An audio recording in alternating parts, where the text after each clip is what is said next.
ថ្ងៃនេះខ្ញុំអ្នកនរគ្នាទៅផឹកកាហ្វេជាមួយខ្ញុំនៅខាងទូកកដោយសារផ្ទះខ្ញុំវារៀងឆ្ងាយអញ្ចឹងខ្ញុំក៏មកបានទៅខាងទូកកមិនឥឡូវប៉ុន្តែថ្ងៃនេះដោយសារមានការម្ដងនឹងផងឥឡូវសាកល្បងទៅកន្លែងថ្មីតាមពិតមិនមែនថ្មីសម្រាប់អ្នកនរគ្នាទេមើលទៅដោយសារកន្លែងហ្នឹងបើករៀងយូរដែរហើយតែខ្ញុំអត់មានពេលអញ្ចឹងថ្ងៃនេះខ្ញុំចង់នាំអ្នកនរគ្នាទៅមួយខ្ញុំទៅឧស្សាហ៍ទៀតណាអ្នកនរគ្នាខ្ញុំឃើញកន្លែងហ្នឹងគេមានកន្លែងថតរូបស្អាតមែនតើអ្នកនរគ្នាអាចទៅសាកល្បងទៅថតរូបលេងហើយបដូរបរិយាកាសបដូរបទពិសោធន៍ថ្មីយកបទពិសោធន៍ថ្មីសាកល្បងអ្នកនរគ្នាមើលហើយធម្មតាយើងដឹងហើយថាបើសិនជាយើងធ្វើការឬក៏យើងលំហែអារម្មណ៍យើងក៏ចង់ទៅកន្លែងណាដែល fresh កន្លែងណាដែលស្អាតដែរអញ្ចឹងមានកន្លែងហ្នឹងមួយដែលខ្ញុំចង់លើកកម្ពស់ឲ្យអ្នកនរគ្នាហើយខ្ញុំភ្លេចឈ្មោះហាងហ្នឹងបាត់ហើយដោយសារអូ Facebook ទៅឃើញអញ្ចឹងទៅប៉ុន្តែជាក់ស្ដែងអត់បានចាប់អារម្មណ៍ឈ្មោះហាងចេះទៀតធម្មតានៅខាងទូកកហ្នឹងទីផ្ទះខ្ញុំទៅវាឆ្ងាយគួរសមដែរបើបើយើងគិតជាគីឡូដីវាអត់ឆ្ងាយហ្មងទេតែដោយសារផ្លូវរៀងស្ទះនៅក្នុងក្រុងណាអញ្ចឹងពេលដែលយើងរើសម៉ោងទៅហ្នឹងក៏ត្រូវដឹងដែរថាពេលហ្នឹងជាពេលដែលអត់សិនមានមនុស្សឬក៏មនុស្សច្រើនបើសិនជាមនុស្សច្រើនអាចខ្ទង់1ម៉ោងជាងបានទៅដល់ទូកកប៉ុន្តែបើសិនជាអត់មានមនុស្សទេកន្លះម៉ោងទៅដល់ហើយតែកម្រអត់មានមនុស្សណានៅក្នុងក្រុងហើយនេះខ្ញុំធ្វើដំណើរតាមទូតពងតាមផ្លូវទូតពងទៅមកពីតាខ្មៅហ្នឹងគឺជិះកាត់ផ្លូវសម្ដេចតេជោ60ម៉ែត្រយើងហ្នឹងហើយឡើងមកបឹងតបែកកាត់មកទូតពងហើយបញ្ចេញទៅខាងទូកកអញ្ចឹងវារៀងគួរសមដែរតែផ្លូវនេះរៀងស្ទះបន្តិចរៀងសៅនេះជាម្ដុំទូតពងដែលអ្នកនរគ្នាធ្លាប់ជិះមកហើយមានគ្រឿងអីគេគ្រឿងម៉ាស៊ីនគ្រឿងអីគេលក់ហ្នឹងតាមផ្លូវហោហែអានេះខ្ញុំជិះតាមផ្លូវទូចទេដោយសារផ្លូវធំវារៀងស្ទះអញ្ចឹងជិះតាមផ្លូវទូចហ្នឹងក៏មិនណយដែរអ្នកនរគ្នាវាក្រោយទីក្រោយផងណានេះយើងជិះមកដល់ស្តុបទន្លេបាសាក់ចាស់ហើយនោះទីតាំងនោះទន្លេបាសាក់ចាស់ឥឡូវគេរំសាងសង់ថ្មីហើយខ្ញុំមិនដឹងថាគេសាងសង់នេះទេម៉ោងដែលខ្ញុំជិះនេះម៉ោងប្រហែលជា1ជាងណាអ្នកនរគ្នាប៉ុន្តែនៅលើដងផ្លូវគឺមានចរាចរណ៍មនុស្សច្រើនមែនតើនៅដដែលខ្ញុំគិតថាមានតែថ្ងៃច័ន្ទដល់ថ្ងៃសុក្រទេដែលមានមនុស្សច្រើនតែជាក់ស្ដែងអត់ទេសៅរ៍ក៏មានដែរព្រោះខ្ញុំថ្ងៃសៅរ៍ខ្ញុំអត់សូវបានមកពេញទេពេលថ្ងៃចឹងពេលច្រើនខ្ញុំមកពេលយប់ដោយសារស្ងាត់ហើយត្រជាក់ហើយលើកនេះមកពេលថ្ងៃមានអីគូសំដែរមនុស្សច្រើននេះកន្លែងផ្លូវទៅអូឡ িম্প ិកយើងហ្នឹងកន្លែងម្ដុំគេលក់កញ្ចក់លក់ដើមឈើលក់អីហ្នឹងឥឡូវហ្នឹងគេពីផ្លូវទូតពងហ្នឹងមកដល់ផ្លូវមួយទៀតអាហ្នឹងគេហៅផ្លូវអីគេស្គាល់តែផ្លូវតែអត់ស្គាល់ឈ្មោះផ្លូវហ្នឹងម្ដុំគេលក់ម៉ូតូនេះម្ដុំគេលក់ម៉ូតូច្រើនផ្លូវហ្នឹងវានៅខុសពីផ្លូវអូឡ িম্প ិកយើងផ្លូវទេផ្លូវ143ប៉ុន្តែជាក់ស្ដែងផ្លូវនេះក៏ស្ទះដែរផ្លូវមុនស្ទះហើយផ្លូវនេះស្ទះទៀត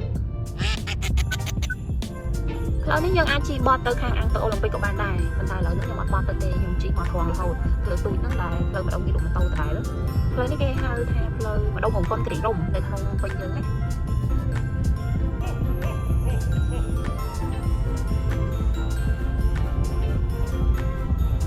ផ្លូវទូចទេប៉ុន្តែមានកន្លែងលក់ម៉ូតូច្រើនមែនតើ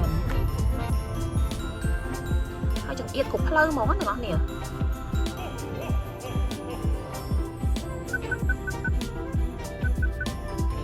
បើផ្លូវស្ទះយ៉ាងនេះប្រហែលជា1ម៉ោងកន្លះហើយមើលទៅបានដល់ទូកកខ្ញុំ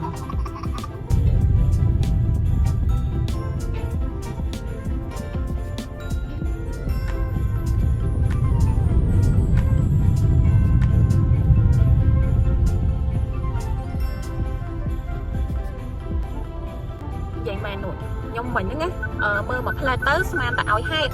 ប៉ុន្តែឈ្មោះហាងគេឈ្មោះអាយពូសោះហ្នឹងស្មានតែឲ្យហេតុអាយពូ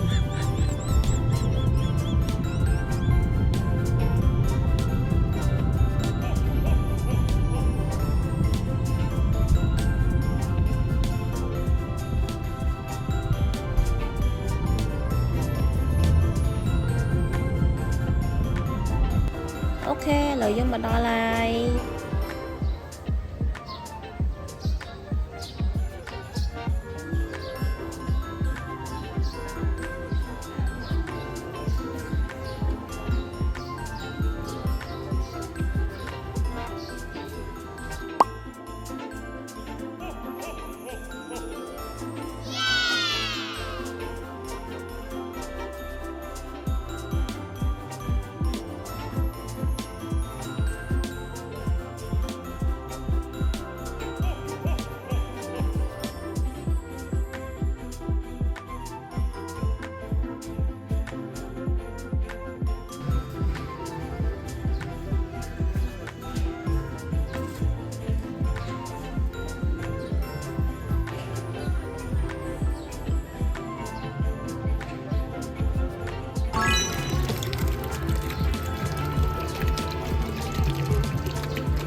chia sẻ những ở nè hụt ní nhưng mà miên bầm nón